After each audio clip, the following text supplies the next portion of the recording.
Buenas tardes con todos los presentes.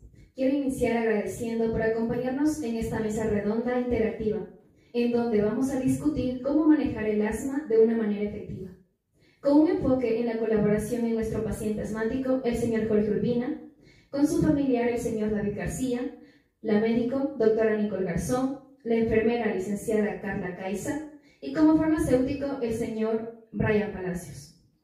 Cada uno aportará su perspectiva y compartirá conocimientos y experiencias. Ahora bien, empecemos con el paciente. Por favor, Jorge, cuéntanos tu experiencia. Gracias. Bueno, yo fui diagnosticado hace 5 años con asma, cuando empecé con problemas o dificultad para respirar cuando hacía ejercicio. Entre los síntomas que tenía era tos seca, sensación de opresión en el pecho y también sibilancias. Todos estos aumentaban cuando estaba expuesto al polvo y hacía demasiado frío. También he tenido crisis asmáticas, esto debido a que tengo una dificultad con la adherencia al tratamiento. La verdad, hay momentos en donde no tengo los síntomas y es cuando debo pensar que no necesito de la medicación. Muchas gracias por compartirnos tu experiencia. Ahora escuchemos a la doctora Nicole para entender el mejor enfoque clínico. Doctora, ¿cómo manejan estas situaciones desde su perspectiva?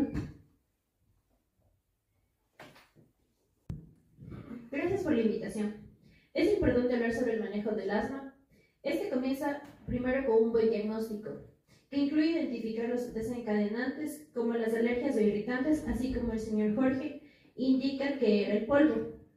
Es crucial que los pacientes sigan un tratamiento preventivo, incluso si así se sientan bien, para evitar crisis o que el asma se vuelva refractario. Además, una como profesional de la salud, tenemos la obligación de elaborar un plan de acción personalizado para cada paciente, pese a que debemos basarnos en las guías de práctica clínica, pero considerando todos los antecedentes debe ser uno específicamente para cada paciente. Además, me habéis olvidado indicar también qué hacer cuando pasa el paciente por una crisis asmática. Por favor. Gracias. Muchas gracias, doctora, por su aporte. En cuanto al tratamiento farmacológico básico, ¿nos puede comentar algo, por favor?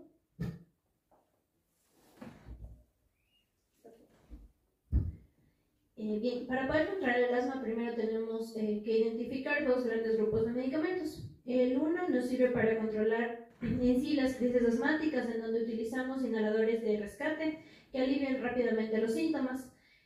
En este caso utilizamos broncodilatadores de acción corta, también conocidos como SABA, entre ellos tenemos el salbutamol. Y los de mantenimiento, como los corticosteroides, como el fluticasona, estos van a reducir la inflamación y a su vez debemos usar en conjunto con inhaladores de largo plazo, como el formoterol. Y es importante de la misma manera mencionar que para el diagnóstico se puede realizar funciones donde evalúan la función pulmonar, así como es la espirometría.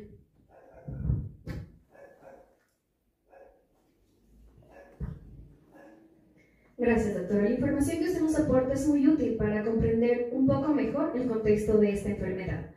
Ahora escuchemos la opinión de la señorita enfermera, Carla Caiza. Por favor, ¿nos podría explicar cómo apoyan ustedes a los pacientes en un manejo diario del asma?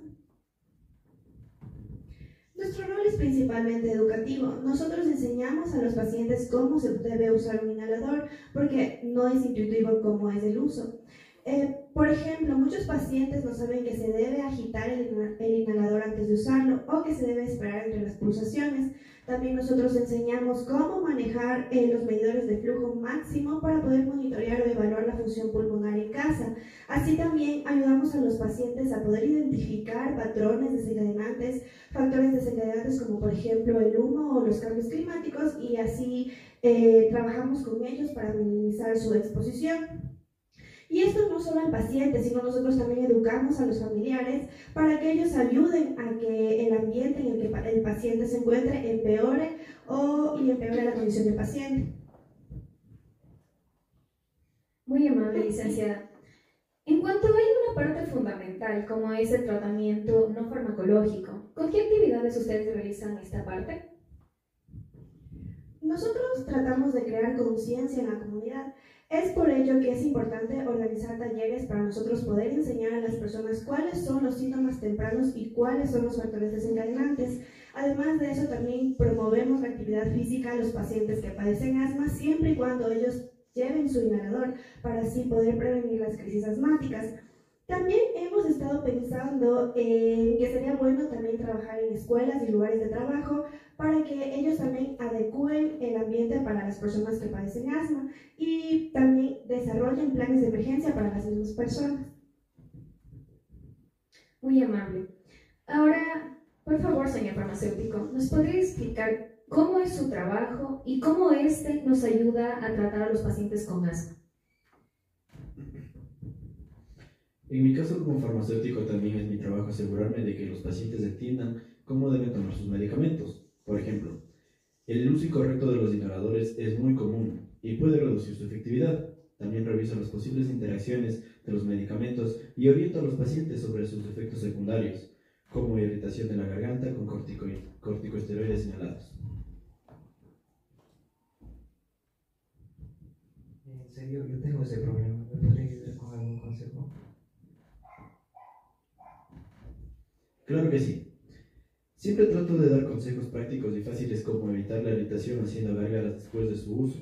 Además, sugiero estrategias para recordar los tratamientos, como alarmas o aplicaciones móviles. Datos muy interesantes.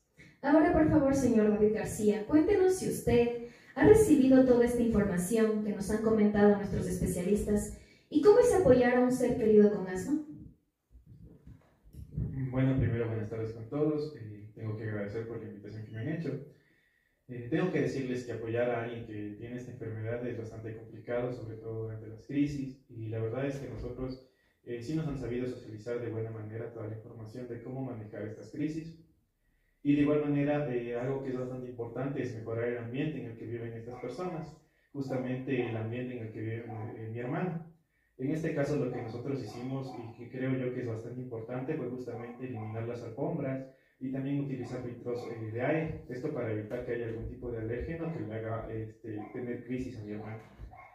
Y bueno, también yo soy el que le ayuda con los medicamentos para que trate de no olvidarse. Obviamente no siempre puedo estar al pendiente y de igual manera mi hermano cuando tiene sus ataques o sus crisis asmáticas también le da ansiedad, entonces yo trato de calmarlo. ¿Y nos podría ayudar con algún mensaje para la población que tenga algún familiar con este padecimiento? Claro que sí. Yo considero que justamente el tratamiento y cómo nosotros tenemos que apoyar a estos pacientes va a ser directamente la paciencia y el conocimiento de esta enfermedad. Considero que es clave ofrecer nuestra ayuda, tanto emocional y práctica. Por eso, además, invito a todos que tengan un familiar con asma a informarse correctamente sobre esta enfermedad, saber cómo podemos ayudar a nuestros familiares y sobre todo ser empáticos.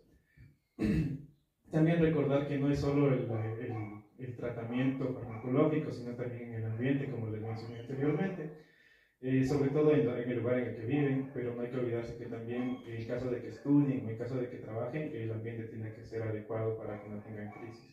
Sobre todo evitar las cosas que les vayan a causar alergia. Ese es mi consejo. Muchas gracias por su mensaje.